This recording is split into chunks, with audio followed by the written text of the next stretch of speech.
വിദ്യാർത്ഥികൾക്ക് യൂണിറ്റ് 2 ആയ units and മെഷർമെൻറ്റിൻ്റെ 4ാമത്തെ പാർട്ടിലേക്ക് സ്വാഗതം. നമ്മൾ കഴിഞ്ഞ ക്ലാസ്സിൽ പറഞ്ഞു നിർത്തിയത് absolute error, mean absolute error, relative error and percentage error ആയിരുന്നു. ഇവിടെ നമ്മളിനി കാണാൻ പോകുന്നത് കോമ്പിനേഷൻ ഓഫ് എറേഴ്സാണ്. നമ്മളിവിടെ ഉദ്ദേശിക്കുന്ന കാര്യം പറഞ്ഞതിന് ശേഷം നമുക്ക് നമ്മുടെ ടോപ്പിക്കിലേക്ക് കിടക്കാം. ഒരു ടേബിളിൻ്റെ സർഫസ് ഏരിയ കാണണമെന്നായിരിക്കും. നമുക്ക് എന്തൊക്കെ കാണണം? ആദ്യം ലെങ്ത്ത് കാണണം, ബ്രെഡ്ത്ത് കാണണം. ലെങ്ത്ത് കണ്ട ആൾക്ക് ഒരു എറർ പറ്റി, ബ്രെഡ്ത്ത് കണ്ട ആൾക്കും എറർ പറ്റി. അപ്പോൾ ഏരിയ കാണുമ്പോൾ L/B ആണ്, ലെങ്ത്ത് ഇൻറ്റു ബ്രെഡ്ത്ത് ആണ് അതിൻ്റെ സർഫസ് ഏരിയ കാണാനുള്ള ഫോർമുല. അപ്പോൾ ലെങ്ത്തിലും ബ്രെഡ്ത്തിലും എറർ പറ്റിയതുകൊണ്ട് ഏരിയയിൽ സ്വാഭാവികമായും വലിയ എറർ സംഭവിച്ചിട്ടുണ്ടാവും അല്ലേ? അപ്പോൾ അവിടെ ഒരു കോമ്പിനേഷൻ ഇല്ലേ, ലെങ്ത്ത് ഇൻറ്റു ബ്രെഡ്ത്ത്. അപ്പോൾ കോമ്പിനേഷൻ ഓഫ് എറേഴ്സ് വരുന്നത് താഴെ പറയുന്ന കേസിലാണ്. രണ്ട് എറർ സംഭവിച്ച സംഖ്യകൾ തമ്മിൽ ആഡ് ചെയ്യുമ്പോൾ, അല്ലെങ്കിൽ സബ്ട്രാക്ട് ചെയ്യുമ്പോൾ, മൾട്ടിപ്ലൈ ചെയ്യുമ്പോൾ, ഡിവൈഡ് ചെയ്യുമ്പോൾ, അതുപോലെ നമ്മൾ ഈ 10ൻ്റെ പവറുകളിൽ വരുന്ന ചില ഫോർമുലകൾ നമുക്ക് ഏറ്റവും അവസാനം ഈ പാർട്ടിൻ്റെ ഏറ്റവും അവസാനം നമുക്ക് കാണാം. ഇത്തരം 5 ഭാഗമാണ് നമ്മൾ കോമ്പിനേഷൻ ഓഫ് എറേഴ്സായിട്ട് നമ്മൾ അവതരിപ്പിക്കുന്നത്. ആദ്യം പറയാൻ പോകുന്നത് error in the sum of 2 quantities. ഒരു ഉദാഹരണത്തിന് ഡെൽറ്റ എ, ഒരു എ എന്ന് പറയുന്ന ഒരു ലെങ്ത്ത് കാണണമായിരുന്നു. അത് കണ്ടപ്പോൾ ഒരു വ്യക്തിക്ക് ഉണ്ടായ എറർ ഡെൽറ്റ എ എന്ന് വിചാരിക്കും. വേറൊരു സംഖ്യ, ഒരു വസ്തുവിൻ്റെ ലെങ്ത്തോ ബ്രെഡ്ത്തോ കണ്ടോ ഡെൽറ്റ ബി എന്ന് പറയുന്ന ഒരു ലെങ്ത്ത് കാണണമെന്ന് വിചാരിച്ചോളൂ. അത് കണ്ടപ്പോഴും എറർ സംഭവിച്ചു, അതിൻ്റെ എറർ ഡെൽറ്റ ബി എന്ന് വിചാരിച്ചോളൂ. ഓക്കെ, അങ്ങനെയാണെങ്കിൽ അവ തമ്മിൽ ആഡ് ചെയ്യുന്ന റിസൾട്ടിൻ്റെ അബ്സല്യൂട്ട് എറർ എന്ന് പറയുന്നത് delta Z is equal to delta A plus delta B ആണ്. അപ്പോൾ രണ്ട് സംഖ്യകൾ തമ്മിൽ ആഡ് ചെയ്യുമ്പോൾ കിട്ടുന്ന റിസൾട്ടൻറ്റിൻ്റെ അബ്സല്യൂട്ട് എറർ എന്ന് പറയുന്നത് ഇൻഡിവിജ്വൽ എറേഴ്സിൻ്റെ സമ്മാണ്. റൂൾ വായിച്ച് നോക്കൂ. When 2 quantities R added, the maximum possible absolute error in the result is the sum of the absolute errors in the individual quantities. നമുക്കൊരു എക്സാമ്പിൾ നോക്കിയാലോ? നോക്കൂ. 2 resistors of resistance R1 is equal to 100 plus or minus 3 ohm and R2 is equal to 200 plus or minus 4 ohm are connected in series. രണ്ട് resistors, ഒന്നാമത്തേതിൻ്റെ resistance 100, അതാണ് true value വേണ്ടിയിരുന്നത്. പക്ഷെ ഒന്നാമത്തെ resistance കണ്ടപ്പോൾ അദ്ദേഹത്തിനുണ്ടായ error plus or minus 3 ആണ്. എന്ന് വെച്ചാൽ 100 കിട്ടേണ്ടടുത്ത് അദ്ദേഹത്തിന് കിട്ടിയ വാല്യൂ ഒന്നില്ലെങ്കിൽ 97 അല്ലെങ്കിൽ 103 ആണ്. അതേപോലെ രണ്ടാമത്തെ റെസിസ്റ്ററിൻ്റെ റെസിസ്റ്റൻസ് കണ്ടപ്പോൾ 200 കിട്ടേണ്ട സ്ഥാനത്ത് അദ്ദേഹത്തിന് കിട്ടിയത് ഒന്നില്ലെങ്കിൽ 196 അല്ലെങ്കിൽ 204 ആണ്. ഓക്കെ, സീരീസിലാണ് രണ്ട് റെസിസ്റ്റൻസും പിടിപ്പിച്ചേക്കണേ. സീരീസിലെ റെസിസ്റ്റൻസ് കാണാനുള്ള ഫോർമുല ഇൻഡിവിജ്വൽ റെസിസ്റ്റൻസിൻ്റെ സമ്മാണ്, അതായത് R1 പ്ലസ് R2 ആണെന്ന് അർത്ഥം. അപ്പോൾ ഞാനിവിടെ R1 പ്ലസ് R2 എഴുതിയിട്ടുണ്ട്. അപ്പോൾ ഞാനിവിടെ എടുത്ത് എഴുതി R1ൻ്റെ വാല്യൂ 100 പ്ലസ് ഓർ മൈനസ് 3 ആണ്, R2ൻ്റെ വാല്യൂ 200 പ്ലസ് ഓർ മൈനസ് 4 ആണ്. അപ്പോൾ ഈ 100ഉം 200ഉം ഇവിടുത്തെ 100ഉം അതുപോലെ 200ഉം ആഡ് ചെയ്തു, അതാണ് ആൻസർ 300 കിട്ടിയേക്കണേ. ഇനി എന്ത് ചെയ്യണം? എറേഴ്സ് കാണണം. എറേഴ്സ് കാണാനുള്ള ഫോർമുല ആലോചിക്കുക. Delta A plus delta B ആണ്. അപ്പോൾ ഇവിടെ വരുമ്പോൾ എറർ ഇവിടെ പ്ലസ് ഓർ മൈനസ് 3യും ഇവിടെ പ്ലസ് ഓർ മൈനസ് 4 ആണ്. അപ്പോൾ ആഡ് ചെയ്യുക, പ്ലസ് ഓർ മൈനസ് 7 കിട്ടി. അപ്പോൾ അദ്ദേഹത്തിന് റിസൾട്ട് ശരിക്ക് ഈ രണ്ട് റെസിസ്റ്റൻസ് സീരീസിൽ പിടിപ്പിക്കുമ്പോൾ കിട്ടേണ്ട റെസിസ്റ്റൻസിൻ്റെ വാല്യൂ 300 ഓം കിട്ടേണ്ടതായിരുന്നത്. പക്ഷേ ഈ ഒരു എറർ സംഭവിച്ച കാരണം കൊണ്ട് അദ്ദേഹത്തിന് കിട്ടിയ വാല്യൂ ഒന്നില്ലെങ്കിൽ 293 ആയിരിക്കും, അല്ലെങ്കിൽ 307 ആയിരിക്കും. ക്ലിയർ ആയി വിചാരിക്കുന്നു. ഇതാണ് അഡീഷനിലെ കോമ്പിനേഷൻ ഓഫ് എറേഴ്സിൻ്റെ ഫോർമുല. ഇനി സബ്ട്രാക്ട് ചെയ്യുമ്പോൾ എന്ത് സംഭവം? സബ്ട്രാക്ട് ചെയ്യുമ്പോഴും സെയിം ഫോർമുലയാണെന്ന് ഓർക്കുക. Delta A plus delta B. അഡീഷനും സബ്ട്രാക്ഷനും ഒരേ ഫോർമുലയാണ്. അപ്പോൾ അതിൻ്റെ റൂൾ വായിച്ച് നോക്കിയാൽ when 2 quantities are subtracted, the maximum possible absolute error in the result is the sum of the absolute error in the individual quantities. നമുക്കൊരു പ്രോബ്ലം വായിച്ച് നോക്കിയാലോ? രണ്ട് വ്യത്യസ്ത വസ്തുക്കൾ. The temperature of 2 bodies measured by a thermometer are T1 is equal to 20 degrees Celsius. 20 degree Celsius ആണ് ശരിക്കും temperature വേണ്ടതായിരുന്നത്. പക്ഷേ നോക്കിയ വ്യക്തിയുടെ എറർ കാരണം കൊണ്ട് അദ്ദേഹത്തിന് കിട്ടിയ value either 19.5 degree Celsius or 20.5 degree Celsius.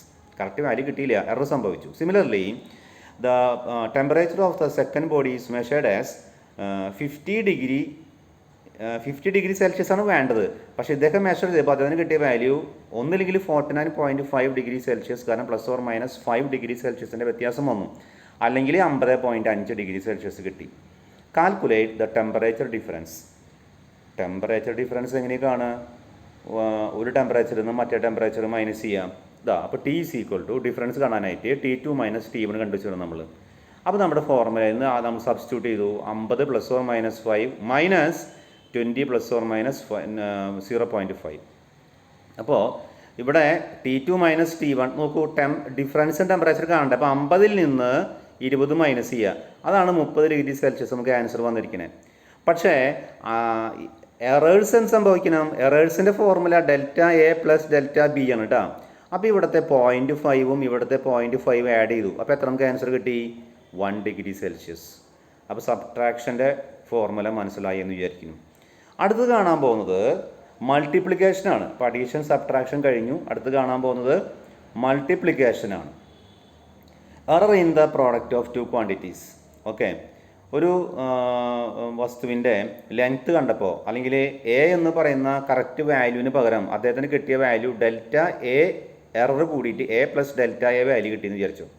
അതുമാതിരി മറ്റൊരു സംഖ്യ കണ്ടപ്പോൾ, മറ്റൊരു വാല്യൂ കണ്ടപ്പോൾ ബിക്ക് പകരം അദ്ദേഹത്തിന് എററായ ΔB കൂടെ അദ്ദേഹത്തിന് സംഭവിച്ചു. അപ്പോൾ നോക്കൂ, എബ്സലൂട്ട് എറർ കാണാനുള്ള ഫോർമുല ΔZ/Z = ΔA/A + ΔB/B. നമുക്ക് ഇതിൻ്റെ ഒരു റൂൾ വായിച്ചതിന് ശേഷം നമുക്ക് അതിൻ്റെ ഒരു പ്രോബ്ലം ചെയ്യാം. When two quantities are multiplied, the maximum possible relative error in the result is the sum of the relative errors in the individual quantities. Okay, percentage കാണാൻ പറഞ്ഞാൽ മൾട്ടിപ്ലിക്കേഷനിൽ ഇടാം. ΔA/A-നെ 100 കൊണ്ട് മൾട്ടിപ്ലൈ ചെയ്യാം, ΔB/B-നെ 100 കൊണ്ട് മൾട്ടിപ്ലൈ ചെയ്യാം. ഒരു പ്രോബ്ലം ചെയ്യുമ്പോൾ മനസ്സിലാവുന്ന വിചാരിക്കുന്നു. ഒരു റെക്റ്റാങ്കിളിൻ്റെ ഏരിയ കാണാൻ തീരുമാനിച്ചു. ഏരിയ എങ്ങനെ കാണാം? നീളം ഇൻറ്റു വീതി. പക്ഷെ നീളം കണ്ടപ്പോൾ അദ്ദേഹത്തിന് 200 കിട്ടുന്നിടത്ത് അദ്ദേഹത്തിന് 195 അഥവാ 205 കിട്ടിപ്പോയി, എറർ സംഭവിച്ചു. വീതി കണ്ടപ്പോഴും 50 കിട്ടുന്ന സാധനം അദ്ദേഹത്തിന് 48 അല്ലെങ്കിൽ 52 കിട്ടി. അപ്പോൾ ഏരിയ കാണാനുള്ള ഫോർമുല എന്ന് പറയുന്നത് L/B ആണ്, അതായത് ലെങ്ത് ഇൻറ്റു ബ്രെഡ്ത്ത്. അപ്പോൾ എല്ലിന് പകരം നമ്മളിവിടെ ഇവിടുത്തെ പെർസെൻറ്റേജ് എറർ കാണാനുള്ള ഫോർമുല നോക്കുക. ΔA/A × 100 plus ΔB/B × 100. അപ്പോൾ ഇവിടെയോ, ഇവിടെ L/B ആണ്. അപ്പോൾ ΔL/L × 100 പ്ലസ് ΔB/B × 100. ΔLൻ്റെ വാല്യൂ 5 ആണ്. അപ്പോൾ 5/200 കൊടുത്തു ഇൻറ്റു 100. ΔB എന്ന് പറയുന്നത് 2 ആണ്. അപ്പോൾ അത് കൊടുത്തു, അത് ഇൻറ്റു 100. അപ്പോൾ 6.5% ആണ് അദ്ദേഹത്തിന് ഏരിയ കണ്ടപ്പോൾ ഉണ്ടായ എറർ. അപ്പോൾ മൾട്ടിപ്ലിക്കേഷൻ മനസ്സിലായെന്ന് വിചാരിക്കുന്നു. ഡിവിഷൻ സെയിം ഫോർമുല, മൾട്ടിപ്ലിക്കേഷൻ്റെ സെയിം ഫോർമുല തന്നെയാണ് ഡിവിഷനും. ΔA/A plus ΔB/B. ഓക്കെ, അപ്പോൾ നമുക്കൊരു പ്രോബ്ലം കണ്ടു നോക്കിയാലോ. Resistance R = V/I, voltage by കറണ്ടാണ് റെസിസ്റ്റൻസ്. ജോർജ് സൈമൺ ഓമിൻ്റെ കണ്ടുപിടുത്താണത്. ഓക്കെ, പക്ഷെ വോൾട്ടേജ് കണ്ട ആൾക്ക് ഒരു 0.5 എന്ന് പറയുന്ന ഒരു എറർ സംഭവിച്ചു. അതേപോലെ കറണ്ട് കണ്ടപ്പോഴും 0.2 എറർ സംഭവിച്ചു. അപ്പോൾ 10ന് പകരം അദ്ദേഹത്തിന് കിട്ടിയ വാല്യൂ ഒന്നില്ലെങ്കിൽ 9.8 അഥവാ 10.2 ആംപിയർ ആയിരിക്കും. ഓക്കെ, അപ്പോൾ നമ്മുടെ ഗിവൺ ഫോർമുല എടുത്ത് എഴുതണു. ΔR/R × 100 = ΔV/V × 100 plus ΔI/I × 100. അപ്പോൾ ΔVയുടെ വാല്യൂ 0.5 ആണ്. ഇവിടെ 0.5 വേണമായിരുന്നു, കൊടുത്തപ്പോൾ മിസ്റ്റേക്ക് ആണ് കേട്ടോ. 5/100 അല്ല, 0.5/100 × 100 ആണ്. അതേപോലെ ΔI എന്ന് പറയുന്നത് 0.2 ആണ്. ആ വാല്യൂ ഇവിടെ കൊടുത്തു. അപ്പോൾ എനിക്ക് കിട്ടിയ എറർ 7% ആണ്. അതായത് റെസിസ്റ്റൻസിൻ്റെ വാല്യൂ കിട്ടേണ്ടത് 100 ആണെന്ന് വിചാരിക്കും. ഒരു എക്സാമ്പിൾ, ഈ കേസിൽ 100 അല്ല ഞാൻ ഉദ്ദേശിക്കുന്നത് കേട്ടോ. 100 ആണെന്ന് അസ്യൂം ചെയ്യാൻ. 100 ആണെങ്കിൽ അദ്ദേഹത്തിന് സംഭവിച്ച എറർ കാരണം കൊണ്ട് റിസൾട്ടിലുണ്ടായ അദ്ദേഹത്തിൻ്റെ എറർ 7%, അതായത് 93 107 അദ്ദേഹത്തിന് ആൻസർ കിട്ടിക്കാണെന്നർത്ഥം. ഇനി error in the case of measured quantity raised to a power. അപ്പോൾ നമ്മൾ ഒരു ക്യൂബ് അതിൻ്റെ വോളിയം എങ്ങനെ കാണുക? ലെങ്ത്ത് മാത്രം കണ്ടാൽ പോരെ? ലെങ്ത്തിൻ്റെ ക്യൂബ് കണ്ടാൽ പോരെ? Length into breadth into height ആണ് ശരിക്കും പറഞ്ഞാൽ വോളിയം കാണാനുള്ള ഫോർമുല. പക്ഷേ ലെങ്ത്തും ബ്രെഡ്ത്തും ഹൈറ്റും സെയിം ആണെങ്കിൽ എല്ലാം കൂടി ക്യൂബ് ചെയ്താൽ പോരെ? അങ്ങനെ വരുമ്പോഴാണ് പവറിൻ്റെ പ്രസക്തി. ഇതാ അങ്ങനെയുള്ള കേസിൽ റിലേറ്റീവ് എറർ കാണാനുള്ള formula n into delta A by A ആണ്. ഇവിടെ എ സ്ക്വയർ എന്ന് വിചാരിക്കും, ഇവിടെ എന്ത് വരും? 2 into delta A by A വരും. ഇവിടെ എ റേസ് ടു 3 എന്ന് വിചാരിക്കും, ഇവിടെ എന്ത് വരും?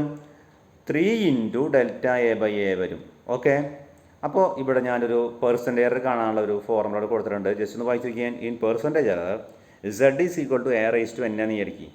അപ്പോൾ നമ്മൾ കാണാനുള്ള formula delta Z by Z into 100 is equal to n into delta A by A into 100. Okay, അപ്പോൾ ഒരു വേറെ ഫോർമുല കൊടുത്തിട്ടുണ്ട് ഇവിടെ. z is equal to A raise to P B raise to Q C raise to R ആണെന്ന് വിചാരിക്കും.